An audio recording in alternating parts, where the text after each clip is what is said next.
ஓடுற தேர் அப்படியே கல்லா மாறின கதை தெரியுமா? ஒரு துளி அமிர்தம் சிவலிங்கமா மாறின அதிசயம் எங்க நடந்துச்சு?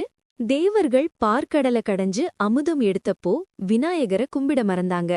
கோபமான விநாயகர் அமிர்த கலசத்தை தூக்கிட்டு பூலோகம் வந்தாரு.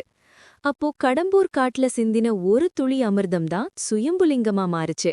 அதுதான் அமிர்தகடேஸ்வரர். இப்போதான் ட்விஸ்ட். இந்திரன் அவங்க அம்மாவுக்காக அந்த கோயிலையே ஒரு தேர்ல வச்சு தூக்கிட்டு போக ட்ரை பண்ணா. மறுபடியும் விநாயகர் பெர்மிஷன் இல்ல.